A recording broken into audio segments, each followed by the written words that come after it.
Has this ever happened to you? Or this? Will this make your memoirs?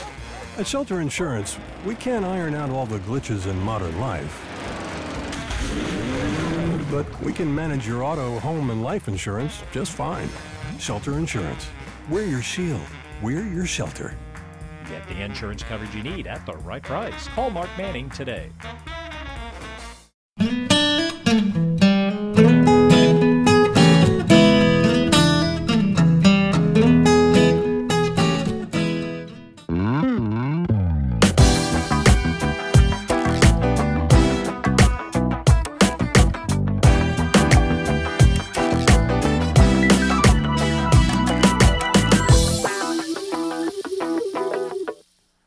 Let's talk sports with Bud Black.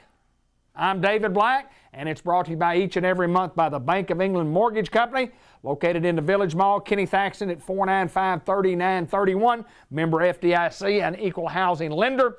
If you need a mortgage, you're looking to buy a home, and you need somebody to lend you some money, Kenny Thaxton and the Bank of England Mortgage Company is the place to go. He's done the last several loans for me, our family. What a great professional Kenny Thaxton is, local guy. He's located in the Village Mall. You can't miss him. Go to the rear, go by the cafe, right behind the cafe, Kenny Thaxton at the Bank of England Mortgage Company. You're thinking about refinancing, you want to get some equity out of your house, go see Kenny Thaxton at the Bank of England Mortgage Company.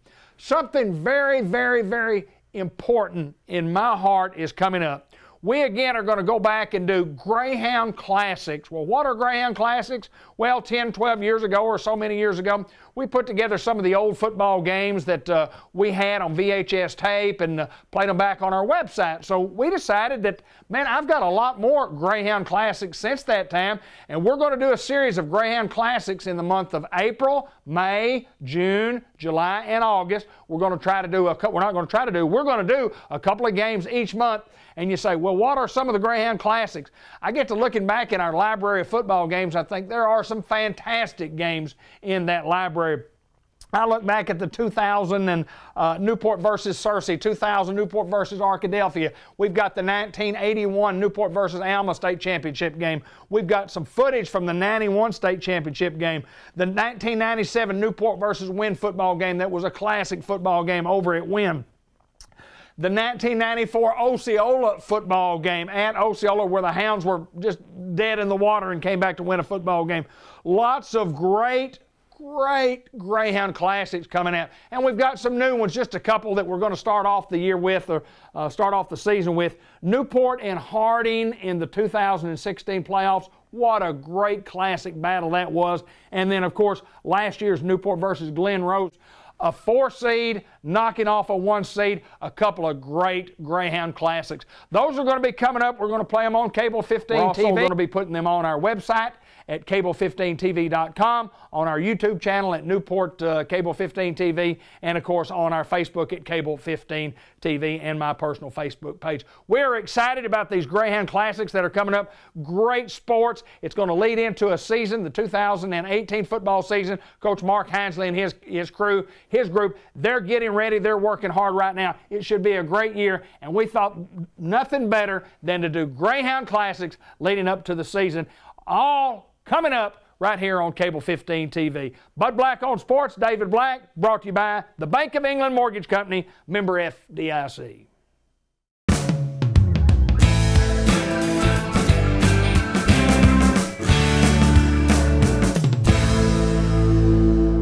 WRMC, and we are in Tuckerman at the Tuckerman Medical Clinic. Annie Solis, Vanessa Falwell. Annie, surprising good and exciting news for us. Let's talk a little bit here. Yeah, well, we usually reserve this space for the medical complex news, but we had some exciting news for Jackson County that we wanted to share, especially people in Tuckerman. So we're excited to announce that Vanessa Falwell is now the provider at the Tuckerman Medical Clinic. Well, we're excited to have you. I know you're excited to be here. I am. Vanessa Falwell, a name synonymous in Newport, Jackson County, the Bradford area. Tell us a little bit about Vanessa Falwell. Well, as you said, I have roots and ties to Jackson County as well as Bradford and White County area, and went to school in both places. Went to college in Russellville, Arkansas Tech, and then UAMS for my nurse practitioner degree. So, tell us a little bit about going into the medical field, Vanessa. I do a lot of interviews with nurse practitioners, a lot with doctors.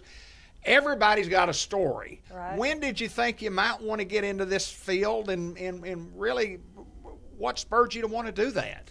Well, I've always had a love for helping others, and I think in the medical field, you're absolutely able to do that on a daily basis. My first job was at the old Newport hospital washing dishes. And right. So, I have been involved in aspects of healthcare from way back, you right. know, and Dr. Glenn Knowles in Bradford gave me a job as a medical assistant at 18. And so I Wow. knew then I wanted to pursue nursing or medical in some capacity. Well, you talk about going back to the educational part. Tell us a little bit about the training. I mean, it's extensive on what you have to go through to get to where you are today. Talk a little bit about that. Got my bachelor degree from Russellville, Arkansas Tech, and then applied to UAMS in Little Rock and was accepted into the family practice program. And so that was 3 years of school, and then completed and came right to work with White River. So, why family practice as opposed to something else? I feel with family practice, I'm able to help people of all ages, all different aspects of diagnosis, problems, sure. Treatment options. I'm able to really help more than if I had specialized in psych or gerontology sure. or some field like that. Sure. So. Well, I do know this. I know you do a wonderful job, and that WRMC is excited about having you here. Tell us a little bit about the clinic. Tell us where the clinic's located. Tell us about the office hours when you're seeing patients. We are here in Tuckerman, next to T-Rex. So guys around here know where that's at. The Rock Building. We have a big sign out front. We're here Monday through Thursday from 7:30 to 5. And we take walk-ins. If you're sick, you call us, we'll get you in, and we'll see you. Yeah, and it just doesn't have to be in Tuckerman. If you're in the Newport area, right. you need to come see a good nurse practitioner. And I want to ask you about nurse practitioner. Tell me the difference, and I know there is a little difference, but not much difference. A nurse practitioner and a doctor, you have two different titles. What's basically the difference between the two? The difference is, I would say the main difference is in the amount of education. They go for 4 years of medical school. Okay. My program was 3 years. Okay. I have a collaborative provider, and so, I have a network, actually, of providers that help Sure. me, if Absolutely. I have any problem. But, I feel like the gap between the two, it's really closed in recent years. It has. Yes, it has. It's kind of hard to decipher the difference when you ask that, because my day-to-day operation is diagnosing and treating patients, Sure. Ordering tests, labs, just as a physician would do, just a little bit difference in education. I would say that would be the main difference. Well, I do know this, that you're going to do a marvelous job. You're going to do a great job here in Tuckerman, and whatever you do in life, you're going to do good. And we happen to notice on the wall back here, that you can't see, but real good article in the Three Rivers edition recently about you, and it's nice to get recognized for hard work, and Right. there's no doubt that you're in a good spot. Tell us about working for these folks.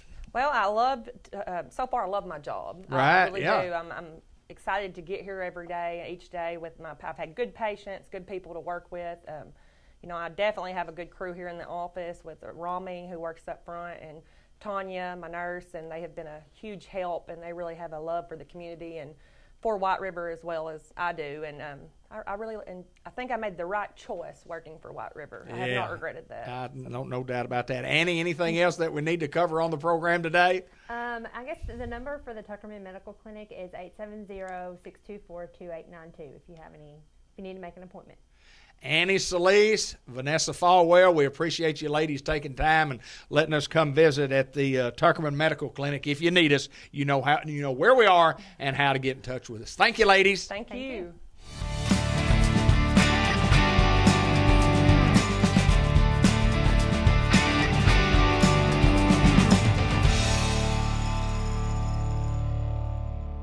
We're at NEDC in downtown Newport. John Chadwell, he joins us each and every month to talk about what's going on around the community. And the big word around the state of Arkansas now is we're talking about the medical marijuana We had everything set, ready to go, and all of a sudden there was a little something happened and we're not all ready to go. Tell us about it, my friend. First of all, welcome. Good to see you. Good to see you too. Tell us what you know about the medical marijuana not going forward as we speak, the legal process. Well, as most people know, they awarded the 5 licenses for medical marijuana. We were fortunate enough to get 2 of the licenses located in Jackson County, and it was going to be a significant economic impact to the county. Between the 2 of them, we'd be looking at 90 to 100 employees when they started up, and over the course of time, we'd probably be looking at as much as 300 employees, all making really, really good wages for our area. And so it was going to be a very big economic impact. And then you have all the other businesses that would spring up because you have to have secure transportation, security companies. There would be things that companies already in our community could expand and do, and then there would be things that new companies would come in and do. And so we were looking at a really nice economic impact. Everybody knew before it happened that there were going to be lawsuits. I mean, you've got a bunch of wealthy, highly successful people who aren't accustomed to losing, right? You know, who applied for a license. And so whoever didn't get it was bound and determined to sue the process. And it doesn't matter what process would have been picked, somebody would have found a fault with it. Sure. From our perspective, as Newport's perspective, we looked at the process and we aided the companies that were looking at Jackson County, not with money, but with getting them the materials that were necessary for their application. Okay. And so we took the process and we went by the process and did everything the process said. I know a lot of people are saying, oh, it was political influence or it was this or that. Well, you know, one of the places is in Cotton Plant and 2 are in Newport. The last time Newport and Cotton Plant had more political influence in Little Rock and Fort Smith was a long, long time ago. I would assure you, sir. Yeah. And then some are saying, well, there are different politicians that are involved with different groups. Well, that's true, but a lot of the politicians they're naming are Democrats, and a lot of the leadership today is Republicans, and it doesn't seem that the process the process was across party lines. It doesn't seem that they favored Democrats or they favored Republicans. It seemed like they looked at the application regardless of whether the applicant was a Republican or a Democrat. Right. And so that political process argument doesn't seem to have a whole lot of merit as well. We feel like that the applicants followed the rules that were laid out and did the things that were requested of them by the Medical Marijuana Commission, and that the licenses ought to go forward. We've actually looked at, as Newport, whether we ought to file a lawsuit to speed up the process, because every day they delay costs Newport and Jackson County money. Right. They would already have started spending money Sure. in Jackson County, generating tax revenue, generating job opportunities in Jackson County today, if they had let the licenses go forward. So every day they delay cost us money. Right. And so we're actually looking at the law and seeing if there's a way we can enter the lawsuit to try to expedite the situation and get things going forward, because that's in our best interest. It's kind of discouraging to me that you have all of these people who are given the rules. They knew who the commissioners were when they started. Right. They knew what the process was when they started. Most of them knew the other people who were applying when they started. None of them sued before the decision that it was faulty. They only sued after the decision. So they had ample opportunity, if they really thought the decision was faulty, to sue before the decision. Right. You know, but it didn't happen. And so our position is it needs to go forward, and it needs to go forward like it's planned. And it really did what they designed it to do. It's going to give economic opportunity to communities that need economic opportunity. Right. So one of the I guess the things that I can see from a community perspective is that there were a lot of communities that were afraid of the backlash that was going to come. Oh, there's going to be a big backlash. Well, now that they've seen that the communities that got the license, there wasn't a backlash, I think there too, some of the other communities are like, oh man, we should have gone for this, you know, a little bit more. A little stronger, yeah. And so anyway, it's a complicated process. We hope it'll all work out. And where are we in the process right now? Right now the judge in Little Rock has said that the decision was illegal, and so he's thrown it out. It's been appealed to the Supreme Court, so everything's just kind of on hold until the Supreme Court decides whether the process was good. They overturn the judge in Little Rock and decide the process was fine and should go forward, or they uphold it and say you got to start a whole new process over again. So we're hoping the process is upheld and the judge's decision in Little Rock is overturned so that things will move forward quickly. We need that to happen. What's also lost in all this is the medical aspect. There are patients in Arkansas who would benefit from medical marijuana. That's why the majority of Arkansans passed it, you know, is to help people who need medical marijuana. All we're doing right now is ensuring that it's going to be longer and that those people are going to suffer more before they get medical marijuana. And some of those folks are at an in-life stage, you know. Sure. And so you're going to make sure that at their in-life stage, by your delay, that they suffer more in that phase of their life than anything else. And that is the sad part of all of it, is that here are people who need it and they can't get it simply because folks want, it's about money. Right. You know. Time frame, decisions, we talked earlier before we got on the air, we really don't know. We've got an idea, but we really don't know. We really don't know. They could expedite it. It could happen in the next 30 to 60 days. They could let it take its natural course. It could be September before they decide. If they throw everything out and start over, then, you know, we're looking at this time next year maybe not knowing. Absolutely. And so, and like I said, you just think about those folks who need it, and now you're saying, okay, we passed it in November of 16. You know, now we're in 18, and now we're saying, oh, let's start all over again and take another year to do it. It might be 19. And this has happened in other states, and that's what I hear people, well, this has just happened in other states, is the same thing. Well, just because it's the same thing that happened in other states doesn't mean it's the way it needs to be. Absolutely. You know? Absolutely. And it doesn't need to be that way. We need to expedite it. We need to get it into the hands of the people who need it. We have other things that we need to talk about here before we get off the air. We've got one more thing that we're really excited about. It's called the Competitive Communities Initiative. Okay. The state of Arkansas has created a system by which communities can evaluate themselves. They can look at where they stand and what they do. And the Competitive Communities Initiative is a process you work through that tells you what you're doing great, what you need to work on a little bit more. And when you reach a certain threshold of things that you're doing really well, then you'll be designated as a competitive community by the state of Arkansas. And we were fortunate that we were one of 4 pilot communities that got to test the program. They unveiled it last Monday in Little Rock, but we got to test drive the program first. Right. And it was a very interesting process. And so we'll be completing the application. They changed some things based on based on recommendations from the pilot communities. And so we'll be completing the new application, and hopefully we'll get the competitive communities designation in the near future. But it was nice to be asked to be a pilot community. Sure. And at the ceremony in Little Rock on Monday, Newport got a lot of recognition from the governor and from AEDC and others for their part in participating. So we're excited about it, and it was fun to be on the cutting edge of the process.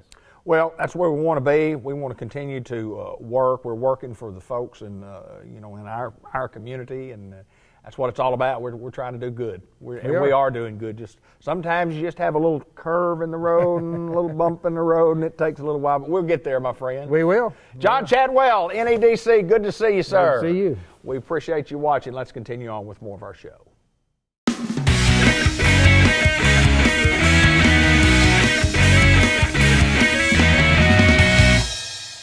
Good morning, everyone.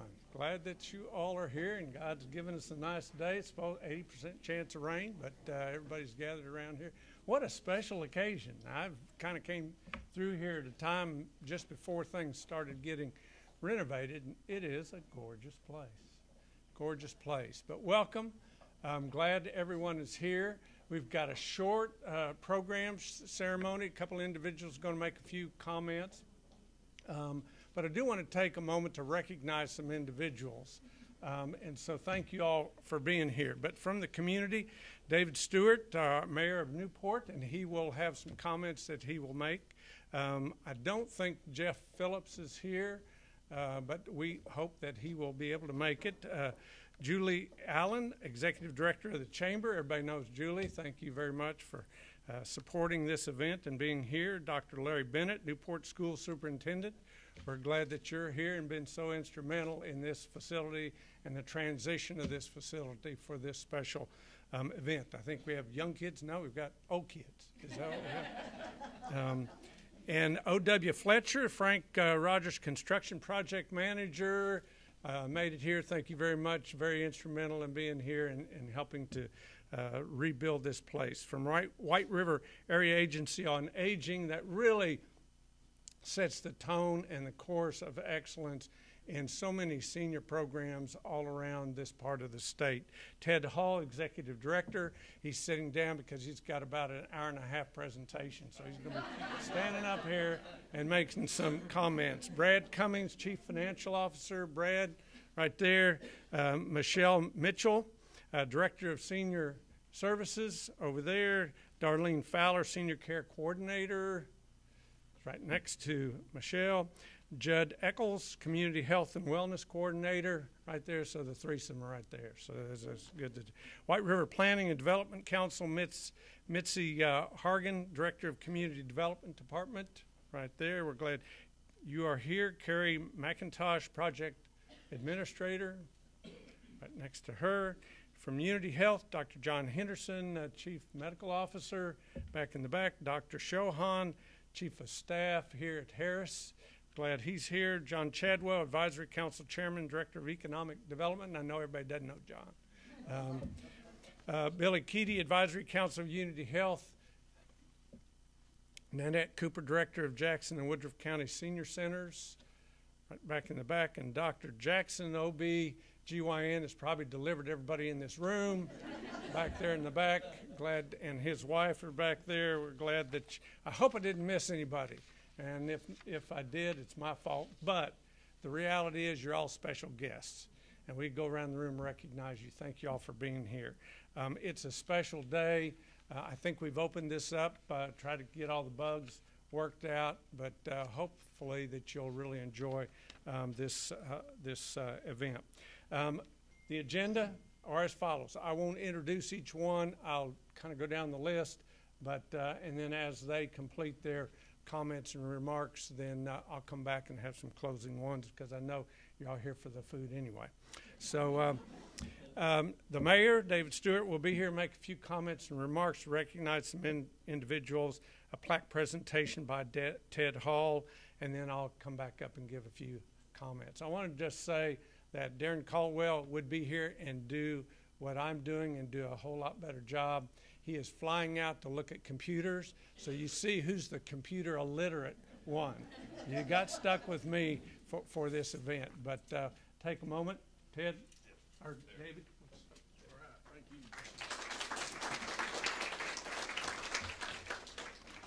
thank you. I too would like to welcome everyone here this morning. This has been a project that we've all worked on for a long time, and this is one of those projects that is an excellent example of when everyone works together and everybody goes beyond, that we end up with a building like this. Dr. Bennett and I met early on, what's it been, Dr. Bennett, 2 or 3 years ago, it seems like, and we were talking about this building, and there's a lot of different agencies and a lot of folks that were interested in it. And Dr. Bennett, I appreciate you and the school board. Y'all all did everything you could to make sure that we were successful in our project, and I do very much appreciate that. Like I say, several others wanted the building. Richard O'Neill, I don't think Richard's here. He's the maintenance supervisor for the Newport school system, and he and I worked daily on this building. Anytime we had a little problem, I would call Richard or he would call me, and we would get it worked out. So I wanted to give Richard a special thank you. White River Agency, Area Agency on Aging, they worked with the architect, Zach Mobley, and his son. I don't see Zach here. But they went beyond. There were several different times that we had to call Zach to drive back over here from Batesville and look at things and rework things, and he was great about it and came up with some really good ideas that Mitzi would work, right? That just would work. It might not have been exactly on the plans, but he made it where it would work. The City of Newport, working with White River Planning and Development, we've completed an application for the Arkansas Economic Development Commission to provide funds for the equipment. White River always does an excellent job. Mitzi and Carrie were here working through us the whole time as far as the grant goes, and several times that was also a challenge. We had to go back and find other funds, which we were successful in doing. O.W. Fletcher. O.W.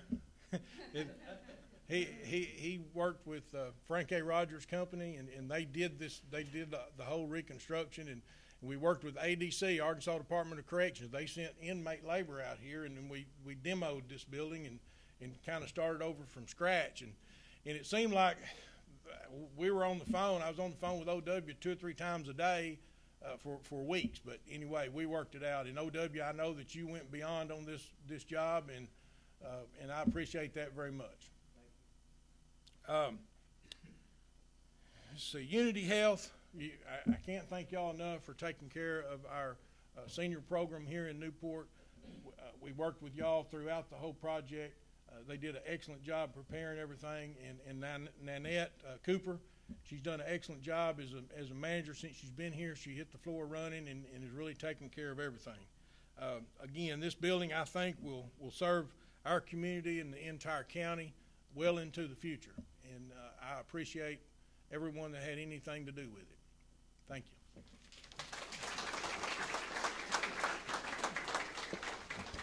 Thank you, David. Ray, we do thank you, and we thank Unity so much for helping us with this project. Well, you know, there's always a story. You have a story, and I got a story, and my staff's used to this, so you'll just have to bear with me a little bit. I may skip around a little bit, but I do want to tell you the story about how this building, or how we got to be where we are today to start off with.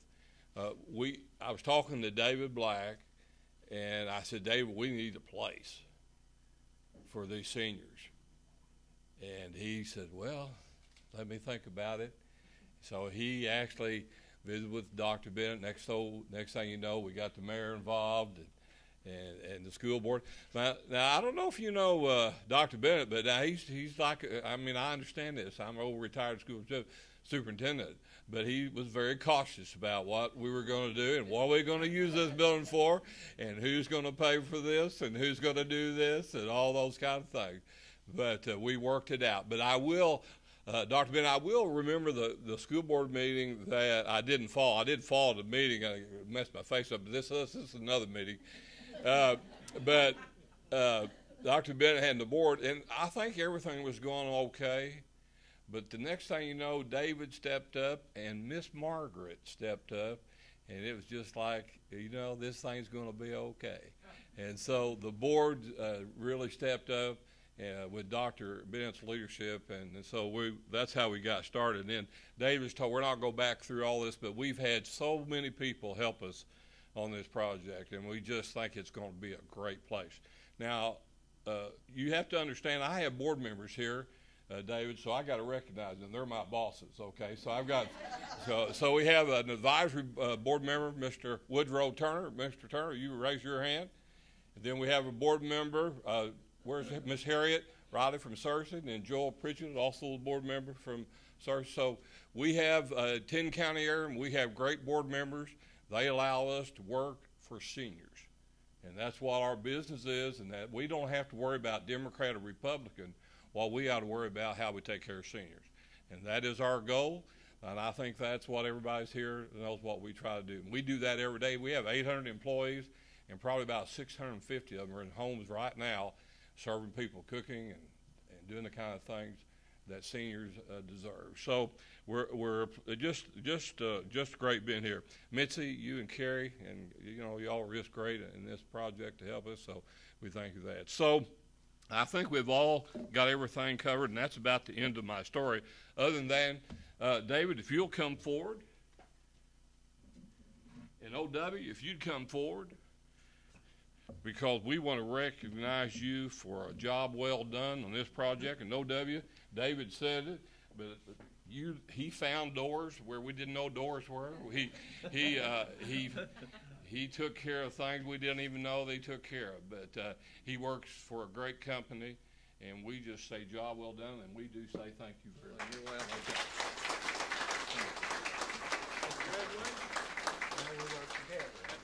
And David, you're right in there with him. And if we had a problem, we knew to call one of you.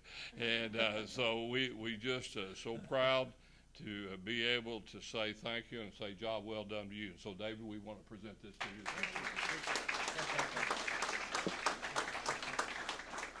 You know, I've been attending the Chamber of Commerce banquets the last several years, and I've really enjoyed them. And I just think if you drive up and down Newport, the main strip, you got the new business, you got everything going. I believe you really got a lot of great things going, and I believe this project just adds to this project. Don't you think, Julie? So we're proud to be here. So we're going to be good partners. Now, I think we're through. Peggy, if I got everything all taken care of, I've covered everything. Okay. I would, if you are part of the White River Area Agency on Aging staff, would you please just raise your hand? We've got lots of our folks here, but people in here.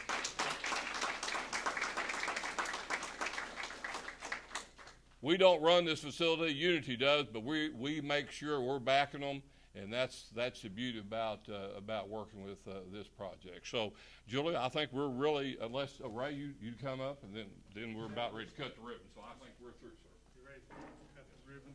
Or whatever Mark's So it's nice, short, and sweet. Thank you all for being here. I want to recognize Michelle Foshi from our team helping to orchestrate this, and our dietary department at the hospital here for the refreshments. This place is open Monday through Friday, I believe, from 9 to 2 o'clock. So I just noticed there was a pool table, so I'm looking forward to my retirement so I can come out here and play. Thank you all very much for being here. Enjoy your time. We're going to give tours. We're going to take a ribbon cutting event, and we'll be around here till probably about noon. Thank you all very much.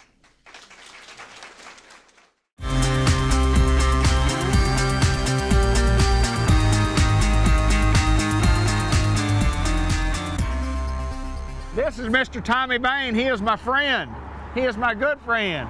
And he's also the man in charge of Farmers Tire Mart, Malcolm Avenue in Newport, 1501 Malcolm Avenue. Mr. Bain, how are you, sir? Great. Everything good today? See that? I see that. I'm sure the folks can see that, and they see me wearing these. Yeah. It's bright out here today. Sunshine after what? After a bunch of water? Yeah. Did it rain at your house? It did. Did it rain around your house? All over it. Did it rain around the business? Sure enough did. Did it quit today? So far. That's enough yes and no questions. We want to sell some tires. Folks, if you're not in the market for tires, someday you're going to be in the market for tires, and that's why we're here on the television to talk to you about tires and service and so on and so forth. Before we get to the tires, springtime, it's right around the corner. Lots of folks are going on spring break. Be a great time to check out that vehicle through the shop right here, wouldn't it, Mr. Bain? Absolutely. That's this time of the year. It's when you see the sun shining and warm like this, you know it's time to get that car checked out, because you know you're going to be traveling this summer. When people travel, what all do they need to check on before they go on a long trip? They check tires, brakes, engine fluids, right, oil and transmission fluids, and all those things that's pertinent to making that vehicle go. You bet. Make it go right.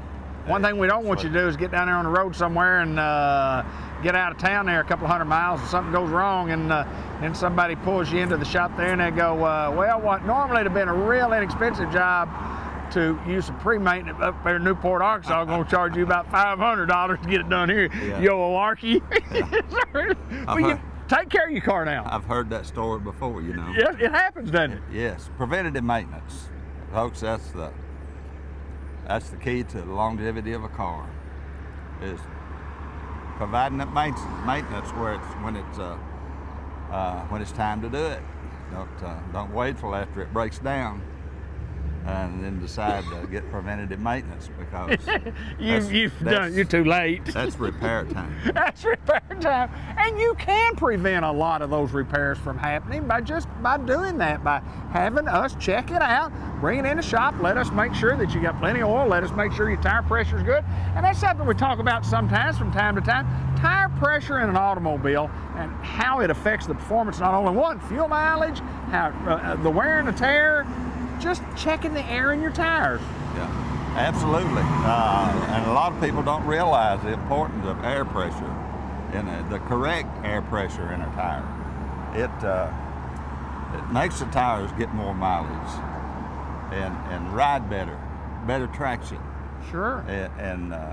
And I know the old story about on the hot highway, the temperature builds up in those tires and the pressure increases. Those tires are made for that. Right, absolutely they are. And it happens, but they won't build up enough to give you any problems. If you got the correct pressure in them when you start out, then it's going to fluctuate up and down, and it's going to be correct when you end the trip. There you go. So if the tires, get the tires checked. If their tread is in good shape, we check the air pressure and see the wear pattern on the tires. It tell you where it needs to be aligned or just rotated. Right. But we provide all those things here, and it doesn't cost you anything to get that done, to get that check done. It's part of us. Absolutely it is. And so we can do that for you. Check all these other things. The antifreeze keeps your engine cool, and a good oil. A fresh oil change before you start out on the road. It's always a good policy. Even if you're getting close, just getting close to an oil change. Time to do it if you're going to go. If you're going to hit the road, you need to get the oil changed. Get fresh oil. I'm going to ask you this, Tommy, something that if we're just looking at a vehicle, we look at it from the side, especially on the tires, you can't really see the insides of the tire, the wear and the tear. But when you put it on the rack, you guys can look right there and go, I mean, you're expert at it anyway. I mean, y'all can tell. Normally we can't tell whether or not one's wearing, but if you put it on the rack, you certainly can. You just do that, and it's just like you said, if they need to be rotated, we rotate it. If it needs a front end alignment, we'll do a front end alignment. And most of us generally need to have our brakes inspected, because most of the time before we get our brakes inspected, it's normally too late. We say, boy, I got a brake problem. I hear a noise. I hear a noise in there. Absolutely. What's that noise caused from when they hear that? What is that? Yeah. Where's that noise coming from? Yeah, where is that metal on metal? And you go. Brakes make a noise when they get too far worn down. Right. And that's something to be expected. But a regular checkup. Sure. A regular checkup can let you know that there's going to be problems ahead if you don't get it taken care of. You guys sell a bunch of tires. We sell tires from, I mean, realistically, you know, ATV tires all the way up to big tractor tires. I mean, huge tires. But, you know, most of us have an automobile, and we want you to give us an opportunity. If you think you need a set of tires or are going to need a set of tires, come by and let us give you a price on a set of tires. Sure. We think we're competitive. We think we're going to take care of you. We think we're going to be pretty good from a price standpoint. And here's the deal. We don't stock every tire that's made for every car. But it doesn't take as long to get it, does it? No. Most of the time, overnight. Get them overnight. Yes. Get some tires in here overnight. Mm-hmm. Great brands of tires, you guys. Not just, I mean, it's not just a one type tire. You have several brands. Talk about a few of your brands. We handle our primary tire be a Firestone tire, and we sell a lot of Goodyear. We sell some Michelin, and we sell some Toyo and truck tires, Yokohama, and different brands of passenger light truck tires, and also over the road trucks. Right. The big 22.5, 24.5s. We sell a lot of those, but we can get you about any brand. You need a tire, we'll try our best to get it. Absolutely. We're gonna get you a tire. Absolutely. You need 1 or 2 or 4 or 8 or 12. We talk about those big trucks, they use more than 4, don't they? Sometimes they use that. and those big rigs, see, they're 18. Is that right? 18 of those boogers. Yeah, it's sometimes it's a challenge, but we love a challenge. Absolutely. Been here a long time, haven't we? How long have we been doing this? 26 years. 26 years. We're at 1501 Malcolm, and what is it you always say about where we are? It's where the rubber meets the road. It does that right here at Farmers Tire Mart. And folks, again, Tommy and Linda Bain, family-owned business, been doing it a long time, taking care of folks just like me and just like you. I can't ask you enough. If you need a new set of tires, give this guy a chance, because once you buy one set from him, you'll be buying every set that you've ever bought for the rest of your life from this man right here. Mr. Tommy Bain? And just keep in mind that when you buy tires from me, that every 6,000 miles, if you'll bring it in, we'll rotate them for you free. No charge. No charge. Isn't that something?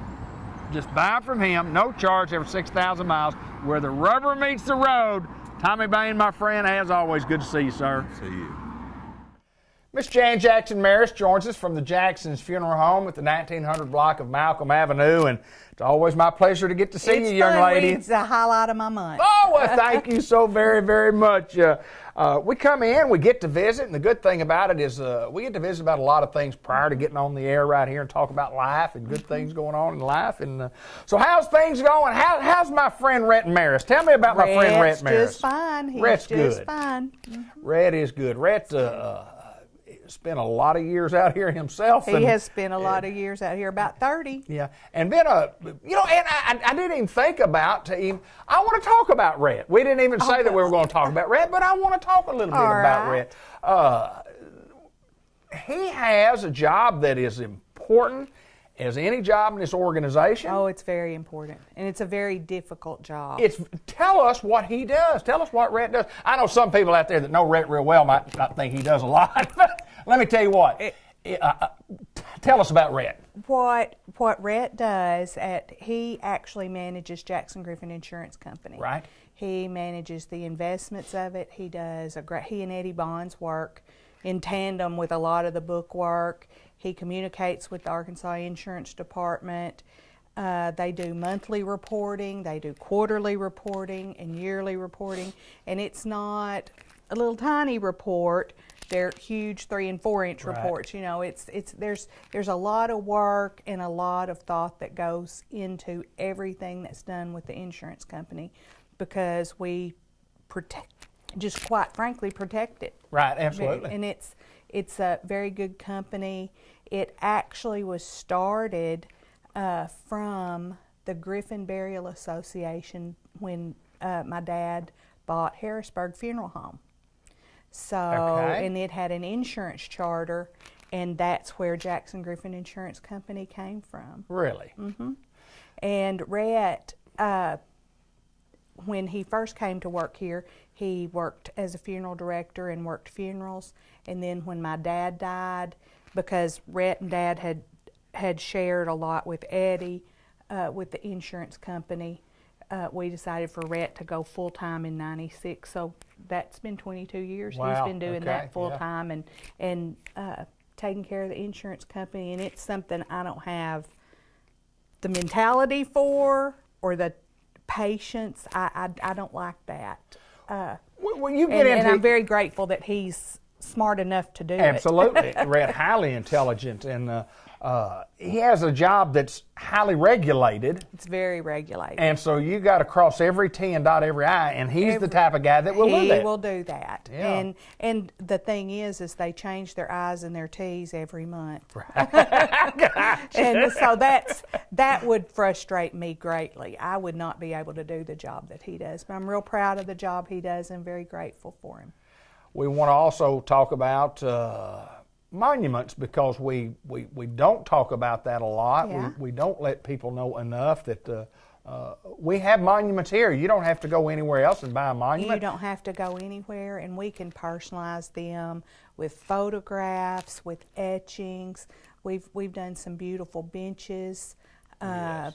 we've done monuments that are taller than you. Right, sure. And with color photographs that are no longer the photographs that can come off over the years. These photographs are color etched into the monument. Right, absolutely. And so we can design it totally customized to the person you're wanting to honor. Right. Or they can do just something that's a little more, a little plainer if they want to. You know, it just depends on what people's preferences and tastes are. That leads me, Miss Jan, into prearrangement, which we do talk a lot about, but there's a great example right there of why prearrangement is important, because you say what that person wanted. And if you prearrange, you have all the answers. You have most all of them. You have most all of the answers, and I think the biggest thing when we sit around this table with families that I've noticed over the last 32 years is that their greatest desire is to please the person who's passed away. Right. And if that person has left you good instructions, then you just feel it's a great sense of relief for people. Right. You know, and it's not joking instructions, because that's not fair to your family. You need to leave them detailed instructions, and that's where we come into play, because a lot of people don't feel able to discuss it with their family. But when they leave written instructions here, whether they prepay or they don't, then we take good care of those instructions and are sure that they're filled out in the person who left the instructions' best interest. Personalizing services is what we do. We think that's what one of the many aspects that we think that sets us apart. But a personalized service is what we're looking for, and to honor those that have passed. You guys do it as well as anybody, if not the best in the world. I haven't been to every funeral home in the world. I have not. But I have been to a lot of them, and I've told you this and told our audience right here. Nobody does it the Jackson's way. The Jackson way. It's just it's a good way.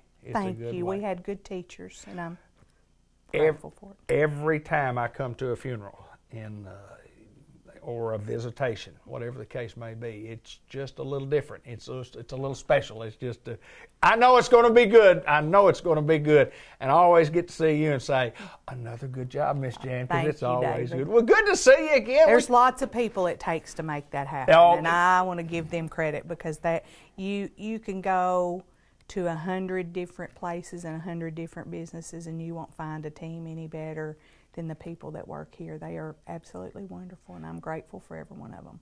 Thank you very much. I appreciate that. It's a great chance to come in and get to visit with you, and I thank you for taking the time. I missed you last week, and Rhett had to go see a doctor, but he's okay, and we'll work on him later. But we'll work on him later. All right. Miss Jan Jackson Maris at the Jackson's Funeral Home, the 1900 block of Malcolm Avenue. Thank you, ma'am. Thank you, David.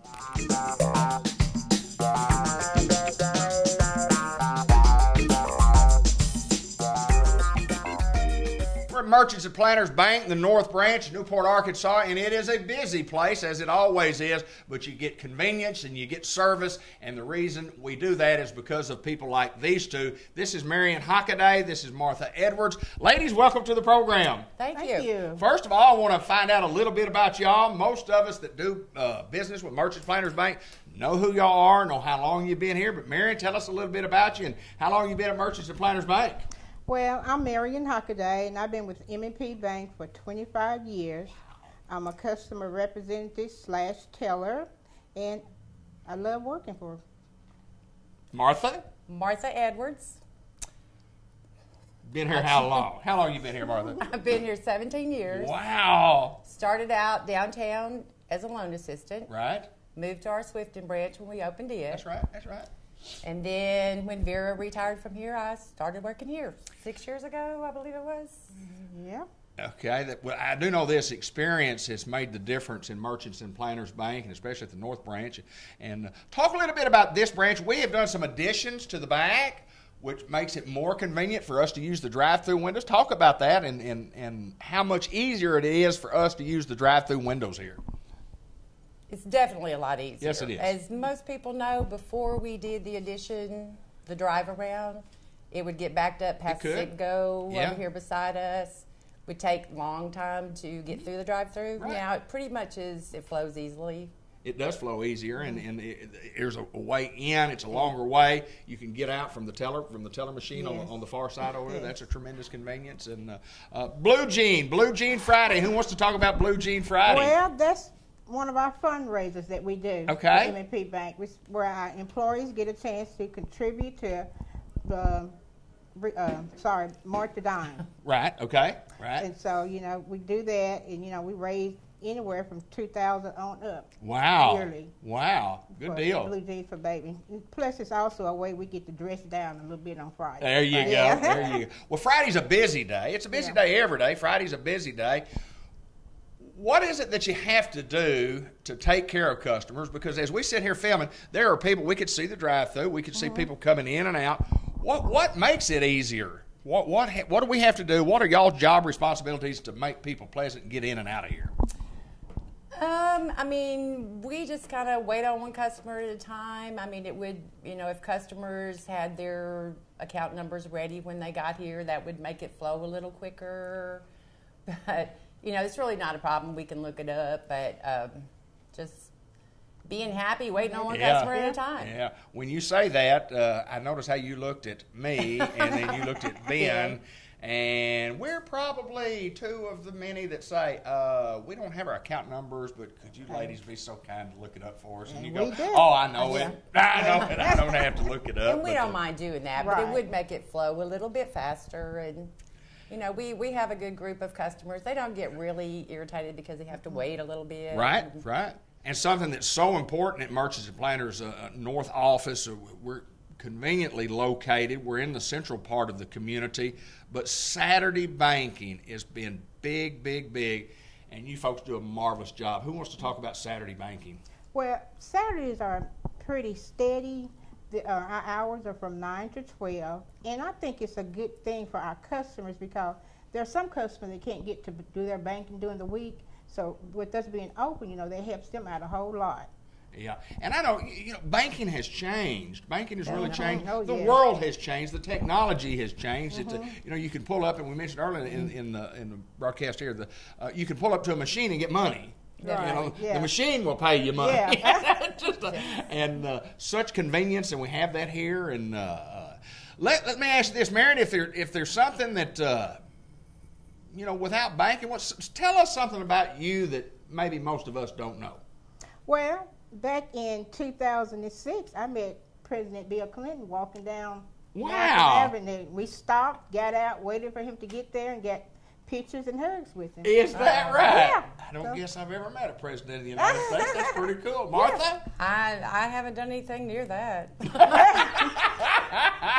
Have you met the president of the bank? I have definitely met him. I have met him. Actually, Jim Gowan Jr. and I started working here on the same day. Is that right? Well, that is kind of unique. That is kind of unique.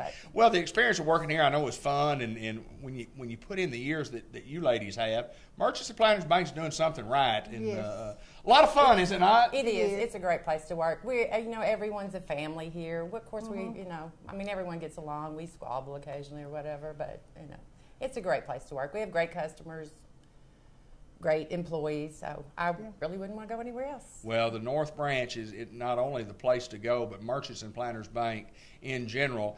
What I always say is my hometown bank, my bank. I mean, I've been with Merchants and Planters Bank for a long, long time, and so is our family. We appreciate what you girls do out here. Anything else we need to add? Well, y'all want to tell us how good you are? Because let me tell you what, I know you're good.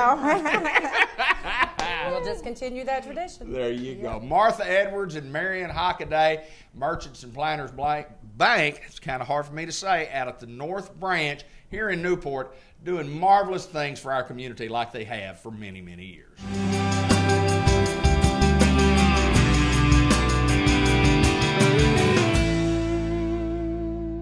My good friend Jay Cox, St. Michael's Place, Pecan Street in Newport. It's always my pleasure to get get to come out and talk to you about crappie fishing, man. Just crappie fishing. It's just always crappie fishing. And you tell me you're not going. I hadn't been, but this bipolar weather we're having here in Newport, they tell us it's supposed to snow over the weekend. And I saw some kids in the neighborhood playing in shorts yesterday. Yes, sir. But, that's just how it is here in Yes, Newport. sir. Never know what's going to happen. And Jay has said that we've been so busy, and this is the crappie fisherman extraordinaire. You hadn't had a lot of time to fish, have you? You give me all these titles, and You're I good. don't deserve a bit of them. I don't deserve a lick of them. No, I don't sir. know when the last time I caught a crappie was, but it's You been haven't a little. had time I to ain't go. had time to go. Why? Because we are so busy here That is at right. St. Michael's Place. We have a lot of good things happening at St. Michael's Place. People around the community are talking about us. Right. They're talking about the great things, and that's what we wanted. We talked a year or so ago, and we said, we're going to get turned around. We're going to get headed in the right direction, and we're going to make this thing the place. We are doing great things for our patients and our families in Newport, Jackson County, Northeast Arkansas. We are, David. I have said over the past few months that we have had a long way to go. We have overcome some heavy obstacles in the past. Just like any business, you got your ups and downs, and sometimes you got stumbling blocks along the way. But we have worked hard. We have a good, solid team and a good, solid staff. Coming up on the 12th, we're having this kind of a in-house carnival for our residents. We're doing some things for them. We're we're setting up our dining hall as a kind of a in-house drive-in theater. Okay. We got a big screen. We show movies, and we're going to decorate the wheelchairs like old-fashioned drive-in theater. And the employees are going to be like the car hops, and bring out the popcorn and we do all kinds of neat things with the residents here, and we're just going to have a good time. And coming up in the summertime, sometime in June or July, I believe it is, we're going to have an outdoor barbecue, and we're going to invite the community out for that. Last year we did a Easter egg hunt and had quite a few of the community come out. Didn't get to do that this year because of we've just been so busy and things going on, but looking forward to having the community come out. We'll be announcing that on Facebook and different things, and having the community come out. Want to just say thank you to Newport for the growth we've had this year. My Lord, we've just been growing by leaps and bounds, and just want to give a barbecue and just say thank you to citizens of Newport and Jackson County, surrounding areas. We have folks not only from Newport, Tuckerman, surrounding areas, but folks come in from different Batesville and Jonesboro and Searcy area. We've taken care of residents from all kinds of places. So it's just been a real good year for St. Michael's Place. We do rehab services, short-term care, long-term care. Talk a little bit about those things, the difference in them, and how we do it, why we do it. And, we offer a wide variety of services. We do. We have long-term care, of course, and we have a secure unit at this facility for a dementia unit and for Alzheimer's. We actually specialize in those types of behaviors, and for those that are in the ages of life where they need specialized care, and maybe where less noise and less distractions and things going on, where they have more one-on-one care. And so that's really a neat thing. And we actually have Miss Mary Jordan. We interviewed her, and she actually works more one-on-one in activities with those residents in the secure unit in the back, and it's been very successful, and she's just so awesome with those residents. And then also we have rehab, of course, short term, and if you have a surgery of some kind, and you know what, we get cell phones these days. Yeah, we get them, and sometimes they just ring. Sometimes they ring even on a television We're interview. not cutting. We're interviewing. Cutting. We are live right now. Yes, sir. That's just part of it. But anyway, short term, if you go and have a surgery, we can do rehab, get you back up on your feet, strengthen you. And you know what? People a lot of times don't think about coming to a nursing facility for rehab. You don't have to go over to Jonesboro, or you don't have to go to Bates. A lot of people in Newport have surgery, you know, where their specialists are out of Right, town, sure. because a lot of times you have to go out of town where those specialists are.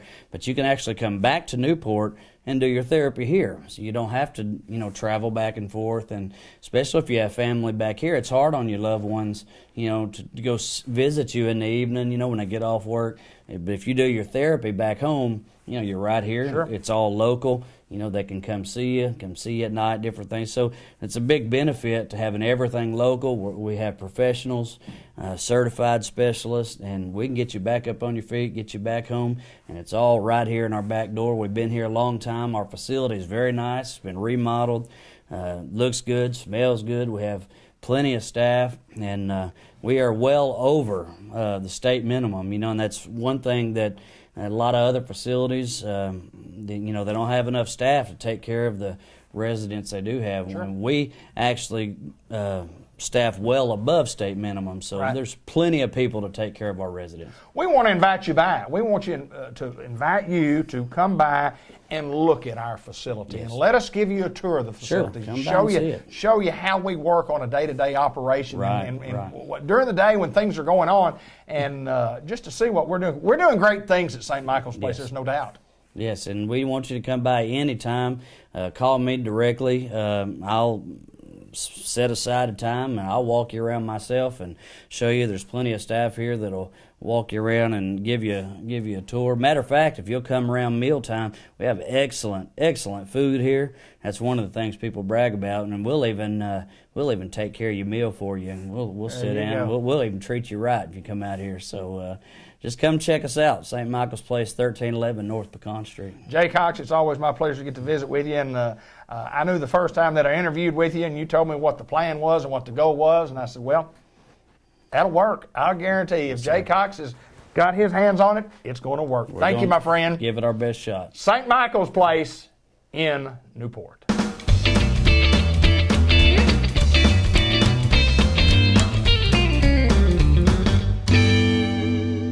Custom Eyes Vision Care. I like how Dr. Gavin McDowell. I gotta say that Ben is the best director ever. It's like, Go. all right, yeah, all right. Yeah.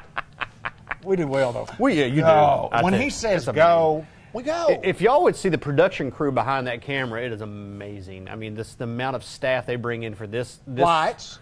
Lights, sound. Yeah, you can't see soundboard. the boom mic up here, but it's impressive. Yeah, hey, this is a pretty impressive organization you're dealing You're with. darn right. Well, hey, if I'm going to deal with you, you got to deal with me. You know what I mean? You better bring your A game when you come in here. You better bring your A game, baby. And you are Dr. Gavin McDowell, and you are what we would consider to be the head man in charge here of the operation. And you're the guy that tells us whether or On not. paper, that's true. Paper, yeah. As long as the wife doesn't stroll through, I'm exactly in charge. right. Exactly right. We do glasses. We do contacts. We do lots of testing. We have sunglasses. We just do it all. We want to talk a little bit about. It's springtime, and in springtime, But on the calendar, it is by the weather. look, I I got know. my vest on, and we film in April. April the 5th. I'm in a sweater. Yeah, April the 5th. Supposed to be sunbathing at this time. What happened? Oh, you can, but it's just. It's cold. You'll be chapped. You won't get a sunburn. You'll get wind chafed. That's correct. So, with all that being said, we want to be safe out there. Yeah, absolutely. And it is what? It's what for the It month? is Sport Vision Safety, or Sport Safety and Sport Vision Month. So for the whole month, we've got to practice being safe. I hope you do it more than just this one month. Yeah, but we got to take care of our vision. It's emphasis on Yes. sport safety. Yes, sir. So what would that include? What would that entail? What do we have? You remember Eric Dickerson? Yes, I do. He took care of his eyes because he wore goggles. He wore goggles. Well, he had a weird prescription at the point. At that point, contacts weren't a great option. Okay. Especially for him, and so he had to wear glasses. He was blind. I mean, he wasn't blind. He just couldn't see. So he had to have corrective lenses, and so you can't just throw on a pair of. You can't pull the old Burlsworth. Brian Burlsworth, big. big old thick glasses. Yep. I mean, that was the option for him. But I mean, when you're Eric Dixon, you're making that kind of money, you can get you. I think you can get something nice. You get something nice. You don't have to rely on the walk-on frames. Right. But yeah, I mean, it. Not only are they providing clear vision for him to do his position and his job well, I mean, they were protecting his eyes the entire time too. That's the reason, when you go to, well, there's not a lot of facilities around here for racquetball or handball. Right. You have to wear eyewear. You have to have protective eyewear in those courts, so they will not let you in there simply because that ball is just the right size to put your eyeball out. Yep, sure is. Because it is the right size. And it comes hard too. Oh, it's hard and fast. Yes, sir. So yes, sir. Played racquetball when I was in college. Matter of fact, we were talking about being in college. Yeah. Took a racquetball class, a very challenging game. Did you take anything other than just sport classes? No, I had that, and then I had a couple of dance classes, and that was about it. That's why I'm a television announcer.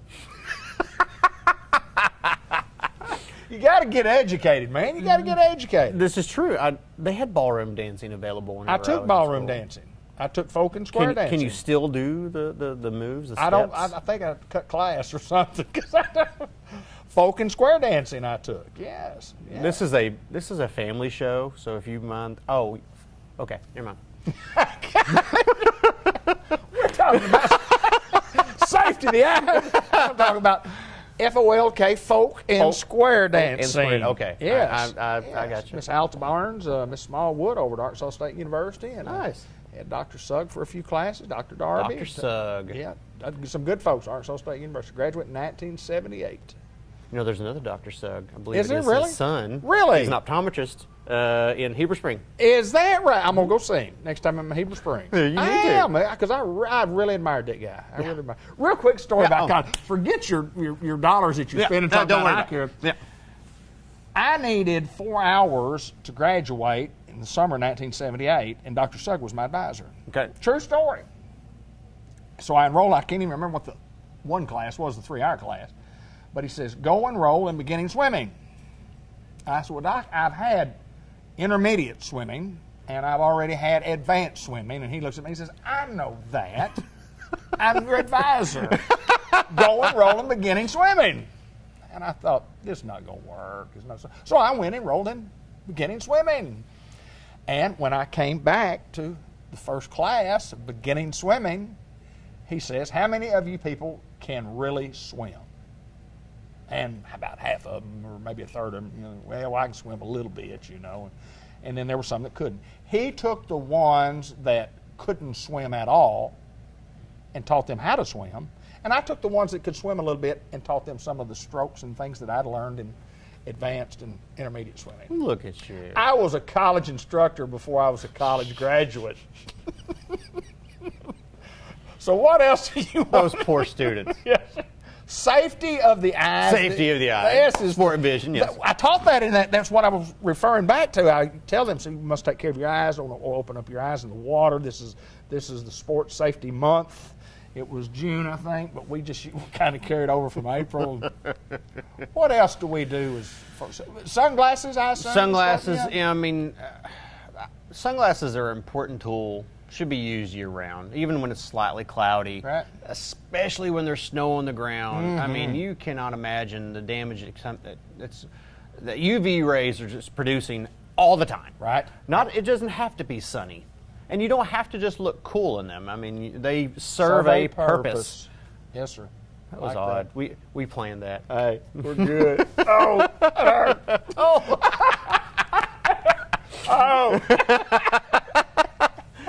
But they do serve a purpose. Oh yeah, and you need to wear them. Absolutely. I mean, it's an important part. I'll put it this way: UV radiation from the sun and other like computer screens, handheld devices. UV radiation is been linked to early cataract formation and helps to spur off macular degeneration, which is a severe disease that can cause just permanent vision loss. So if you need some good sunglasses, you can get some right here, can't you? Yes. You can get some here. You can get some good ones here. That's correct. You can get them most anywhere, but you can get some good ones here. That is correct. You can buy some for $6, and what you get some $6 sunglasses. As the saying goes, you get what you pay for. You get what you pay for. So. Those are the ones that they're not on the. the Snellen chart we're going to talk about here in a little bit. They're not on the chart of ones that should qualify for the safety month that we're Right, right.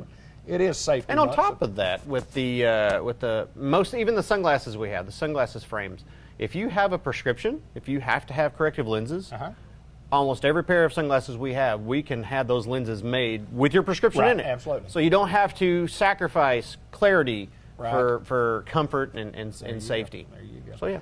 I do want to talk about the Snellen chart because people, when you come in to see you, and the professional thing to do is, what do you see? I see E, I see EG. You go through the chart. Everybody knows what that is. Yep. It's the eye chart. It's But the I was big E chart. watching a video earlier. You were bored, were you not? Well, no, because I couldn't read it. The Snellen chart that is used in the year of 2018 in your office has been used since 1862. 1862. Herman Snellen. I mean, it's just about, tell me a little bit about that chart. I'm amazed. What does that chart do? What does that chart tell you? How does that thing work? And I want to talk about 2020 and 20. What does that mean? What does that mean? I'll have to explain it all at the same time. We're going to do it one at a time. Yeah. Okay, so a Snellen chart developed by Mr. Snellen basically has different size letters on it, and basically what those letters do is they get smaller and smaller and smaller as you go through or go down on the chart.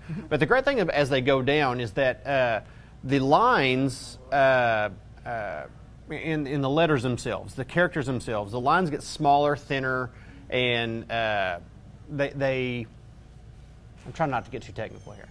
They extend different seconds of arc. That's about the. I don't know how to describe that without sounding too lines of uppity, vision, uppity. They're different. It is designed so that the lines of the characters themselves only hit certain amounts of retinal cells.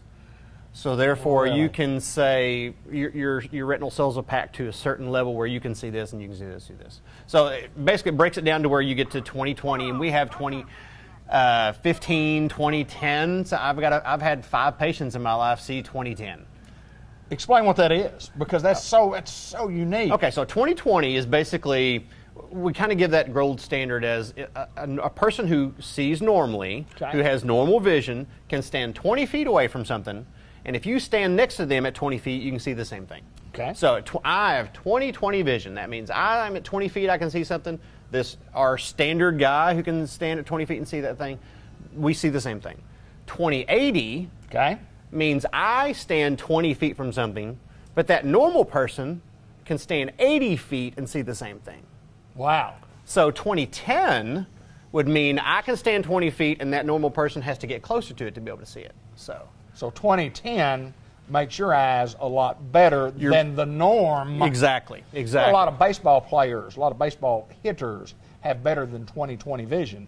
Oh yeah. They can see it at 20 feet what the normal eye takes 10 feet to see. And they can see the seams on that ball rotate whenever. Sure. And talking about sport vision, there are tinted contact lenses that are used dependent upon the sport that will improve your vision for that particular sport, like for baseball particularly. We use amber-colored lenses. They're like a red tinted lens. Helps you pick up the seams on the ball a little bit quicker, a little bit faster. And I'll say this: I have had some Babe Ruth league dads, come in with their sons, and we'll do that for them. And I understand. You know what I'm saying? I don't understand. But it's really more for the higher. Now, actually, stuff like that is banned in major league sports. So, I do want to say this before we get off the air. I watched a video of your son, and we talked about this. Oh, yeah. Who is a gymnast. At 11 years old, you told me. Yes. Absolutely incredible gymnast. Thank you. At 11 years old. I taught him everything he knows. I know you did. And I can do everything he can do once. Because I won't get up after I do half the things he does. You can't do any of those things that I saw him do over and over and over again. You can't do any of them. But I was very impressed. And you want to Facebook snoop, as you call it. You can go see it on Dr. Gavin McDowell's Facebook page. But I just saw that, and we're talking about sports and sports safety, and I was really, really impressed. I think he's going to be a tremendous. He's state champion in level 5. Yeah. He's awesome. I don't know if we got anything done today talking with Dr. Gavin McDowell about what we actually do, which is if you need some glasses, we've got them. If you Glasses, need eyeglasses, eye care, eye treatment, contacts, stick in your eye. Yeah. Spear through your eye. We can take care of it. I might ship you out on that one. I'll probably punt. Pun on that one? Man, let's see. Probably. Looks like it may not be what I wanted. They can't fit through a revolving door. Yep, let's send somebody else. Somebody's got a revolving door. Dr. Gavin McDowell, thank you, sir. Appreciate you. Customized Vision Care at the Village Mall. Come see us.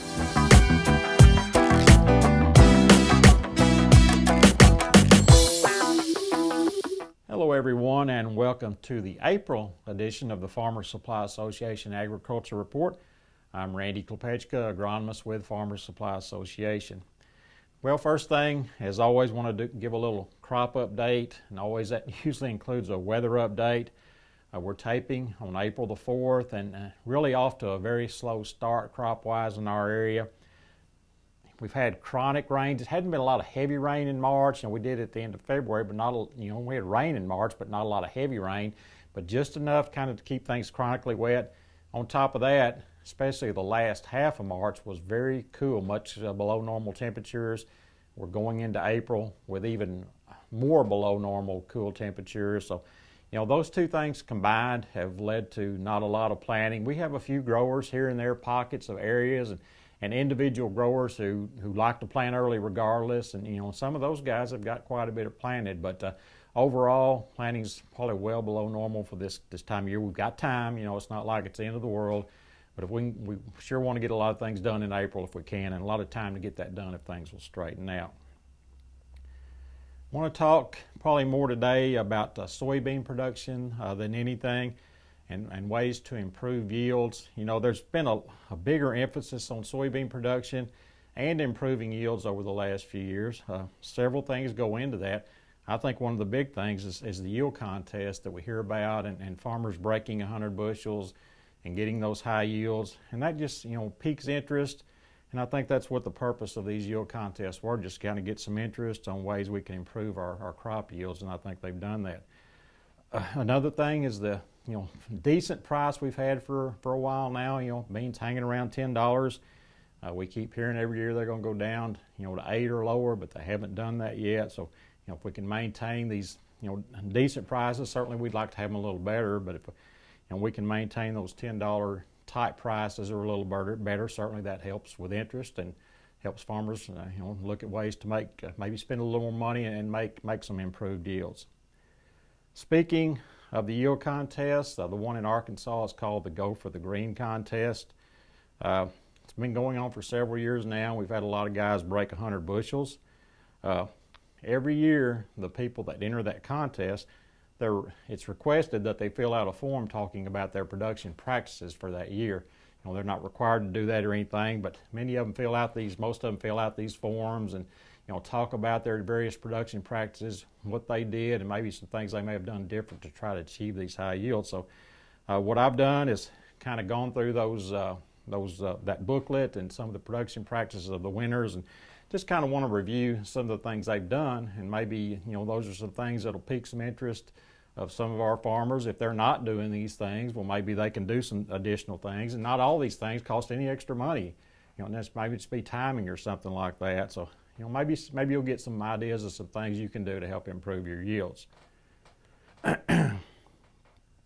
First thing, of course, soil type, and obviously there's nothing you can do about that, but that just shows some of the areas where these bigger yields can be achieved, and obviously that's all about drainage.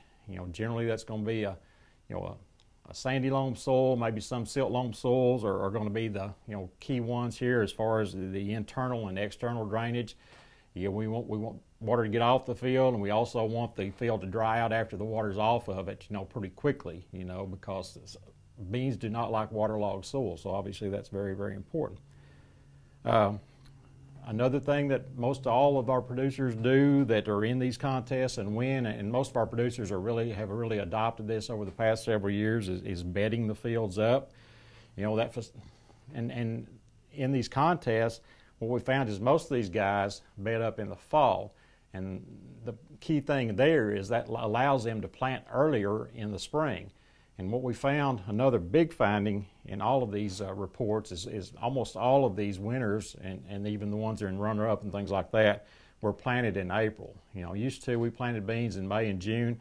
Now we found that planting in April can have a huge yield bump, and you know, a lot of guys talk about maybe 20 bushel bumps or more from planting in April when the weather allows. So that's what bedding these fields in the fall allows you to be ready to go, you know, when April gets here. Row spacings, and row spacings in this contest are all over the board. You know, they range from 7.5 drills all the way up to 38-inch rows. You know, what most of the recommendations say now is, you know, we want rows spacings, you know, 30 inches or less generally is what the recommendations are. But again, all, you know, row spacings are all across the board with these winters. You know, most of the time when they get in these 30 to 38-inch rows, a lot of times they're twin rows, but there was one winter in there I saw that was on 38-inch single rows. So a lot of row spacings will work. Again, generally we want things, you know, to be a little bit narrower. That gives you canopy closure a little bit earlier in the season. Also helps with weed control and several other things. So that's why, you know, a lot of people are when we talk about these narrow row spacings, is for those reasons. But you can still achieve some very good yields even with some of these wider rows like 38-inch singles. But I think we probably overall need to tend maybe to a little bit narrower rows in situations like this. Crop rotations are very important as well. Most of the big winners are on corn ground or cotton ground and in rotation with corn or cotton, or maybe sometimes sorghum. But last year down on the Grand Prairie, they had their first 100 bushel guy down there, and that, you know, most of those guys are in a rice soybean rotation, so his crop was following rice. His bean crop was following rice. So that shows you can do it, you know, not necessarily have to be corn ground or cotton ground. You can do this kind of thing behind rice as well, so I think that's very important. One of the big things we see with these high yield guys or producers is high fertilizer rates, or at least very adequate or beyond on their fertilizer rates. Of course, the big thing with soybeans is potash. These guys are typically putting at least the recommended rate of potash, and sometimes, a lot of times, more than what the recommendation is, because, you know, potash is just a key to high yields, not only with soybeans but other crops as well, but especially with soybeans. Not all of these guys use poultry litter. I think, and a lot of them use combinations of fertilizer, commercial fertilizer, and poultry litter. But I think the big thing is just, you know, getting these nutrient levels up pretty high in the field, and not let that be a limiting factor at all.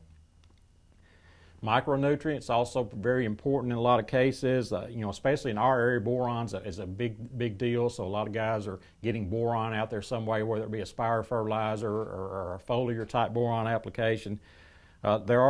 A lot of these guys do foliar applications of micronutrients just to make sure they're covered, that they're not having any kind of you know, shortages or deficiencies because of not having those micronutrients out there. Finally, nitrogen. A lot of guys use supplemental nitrogen in these situations. You know, soybean crop plant makes nitrogen itself, but sometimes when you're pushing these very high yields up in the, you know, 80 plus, you need additional nitrogen. So a lot of guys are putting or supplementing with some urea or ammonium sulfate in the reproductive stages to help maintain those levels and hopefully help them achieve these higher yields. Varieties, generally what we're looking at almost exclusively, really I think every single one of them in the winning categories were indeterminate 4 varieties. This is where the yield potential is at, in the indeterminate 4s. Seeding rates, you know, used to a lot of these contests, you might see guys 180 plus thousand seed per acre. Now most of them have fallen back in that 140 to 150,000 seeds per acre. The range I think was basically in the 130 to 165 range. So, you know, we don't have to have these ultra high seeding rates. There's a lot of problems with that, lodging and a lot of other things as well. Seed treatments, most of the winners have some type of insecticide, fungicide seed treatment. You know, a lot of it depends on where they buy their chemicals at or their seed at, you know, as to what they use. But Cruiser Max, you know, is one of the common ones, along with several others as well. And many of these producers use inoculants as well. You know, the University of Arkansas has shown that, you know, inoculants can really benefit yields, especially with later plantings. But a lot of these producers, of course, all of these guys are planting in April, and a lot of them are still using inoculants anyway. And I know one guy that hit 100 bushels probably 4 or 5 years ago. I asked him what he thought his key was to getting over that level, and he said he thought the use of inoculants was. So that's something to look at as well. Strict pest management is very important. Weed control, you want to try to stay weed free. Those weeds, when they come up, they're competing very, very quickly. So the use of residual herbicides to keep the weeds from ever coming up, I think is very, very important. And then, you know, if you do have weeds emerge, getting them controlled very timely. Don't let them grow and start competing with the soybeans, because that's zapping yield potential right away. So weed control, very, very important. Diseases, almost all of these winners do apply automatic fungicides. Some apply 2, automatic fungicides. So, that's something to look at just to keep diseases from ever being a factor with them. They're putting these out automatically, and for some of the other, fungicide benefits as well. Insecticides, some of the guys do automatic insecticides, but most are really using what I call a strict threshold. They don't want the insects to get to the threshold level. Try to get them before they get to that level, but not necessarily do an automatic. Just make sure they don't get to that threshold level, and that's what a lot of these guys do here. So, that's a key component as well. Of course, irrigation, goes, without saying that timely irrigation is going to be very, very important as well. So you see, those are some of the things that the high yield, the contest winners do. And again, a lot of these things are things that you don't really have to spend any extra money for. A lot of it's timing. Some of them don't cost a lot more than what you're already doing. So I'll just, challenge some of our producers to use some of these production practices and hopefully improve their soybean yields. I think the big ones, again, early planting, which doesn't cost you a thing. Try to get planted in April. This year it may not happen because of the weather, but try to get planted in April. Try to, fertility needs to be more than adequate. I think that's one of the big things, is getting those fertility levels up out there, especially again with the potash, and make sure you don't have any kind of micronutrient deficiencies or anything like that.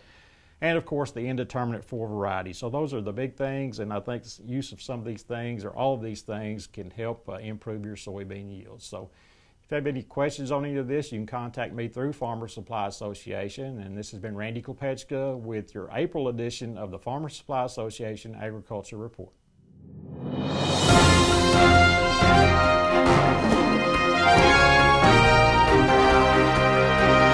This is Mr. Ted Hall, and he is on, I would say, maybe one leg, but almost on 2. David Black with maybe one arm. It's terrible getting old, isn't it? If you could put us all together, we'd make one good man. You just got to be careful when you go downstairs. I found that out. That's true. But Dr. Angel's got us all fixed up. That's right. Absolutely. Yeah, he's got me about healed. So a couple of things we will talk about.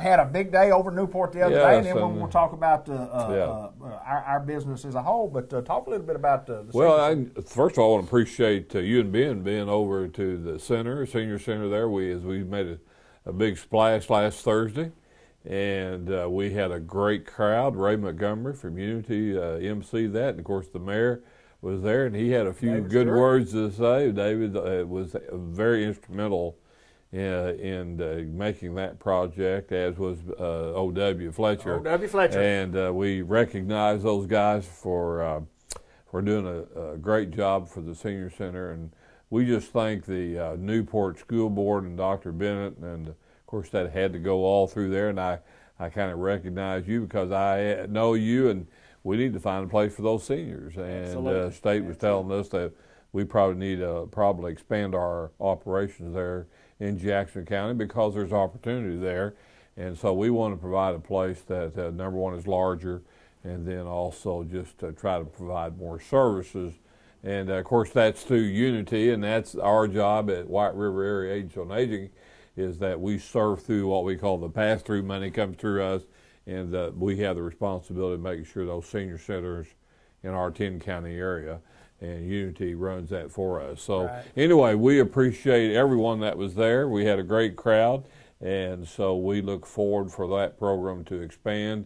And if they want more information, they can call the senior center there in Newport. But David, we had talked about we do a lot of things here. We have HUD housing, we have assisted living, we have ombudsman program, we have foster grandparent program. But really, of the 800 and almost 20 employees that we have, 650 of those, David, are out in homes throughout Jackson County and Independence County and our other 10-county areas. But the bulk of our business is really helping folks in their homes that are usually 60 to 62 years old, and they have a need there for services like bathing and cooking and doing the kind of things that at some point in time in our lives that we all will probably always face. So what I wanted to emphasize today, David, is that if they have a need, what they need to do is call us, and how this process works, because it's hard for me to be able to tell you what kind of services that we can provide. But what we do, once someone calls our offices, then we assign a care manager. And this is somebody that would come and meet with the family and talk about all the different needs that someone would have. And included in that, we have to know something about their financial, you know, and also we take private pay. We have lots of private pay. The advantage about private pay, when you deal with us, then White River Area Agent, before we will hire somebody, you know, you have to have background checks. And also the biggest thing is that our training is very extensive, and, you know, just being able to transport a loved one from their bed to a wheelchair, it takes somebody to know how to do that. And so, you know, first of all, so somebody wanting services that would be a private pay person, you know, they're getting someone that's been checked out and then qualified. Then we have veteran programs that we work with, but again, a lot of our business, though, is coming from those folks that may qualify through Medicaid.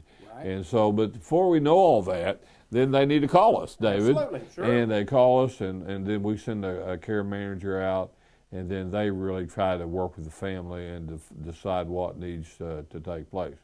Now, David, what's really interesting, when the care manager goes into a home, you know, we find at times there's not enough food there, and that's when we can bring our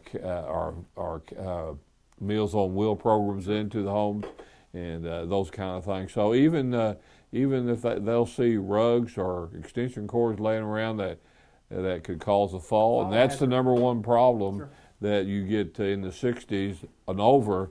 The number one problem that people get hurt in is the falls, and I'm a good example of that. So anyway, we're excited. You know, our work continues. We're almost 40 years old here at White River Area Agency, and they've been doing this a lot longer than the time that I've been with them. But we have a great tradition, and we care about people, and hopefully that's one thing we've continued on in my time here, that we want to take care of clients, and we want to serve the people, particularly that are seniors in our area. So, David, that's kind of, you got any questions for me? Okay. I was going to add something. And you find out a lot because you hear White River Area Agency on Aging. And there are still some people out there that go, I don't know exactly what that is, but I know it has something to do with us older folks, but I don't know. And that's what we try to do on this program. We try to spread the word to let people know.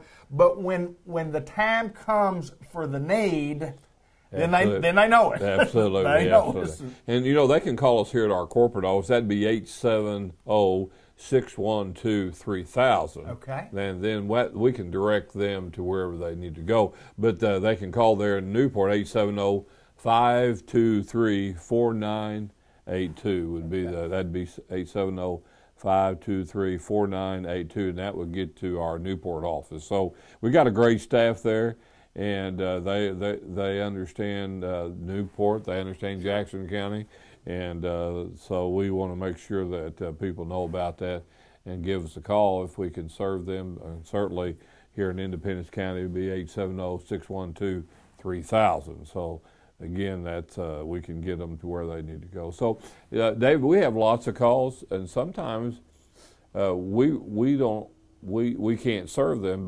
just because we just don't do that particular service that's needed. But we can get them to somebody else. So it's not something that, yes, we're looking for business, but we're about seniors and about senior care. And so that's the reason why we say, if you got questions about your loved one, give us a call. Well, case managers, what they do is they go out, evaluate, and then decisions have to be made. Absolutely, and absolutely. Have to be made within a family structure. And you know, David, sometimes they'll do that, and then the loved one says, you know, I'm not ready. Right. and then something happens. Right. And so that's the reason why it's good to make contact with us maybe before that event happens.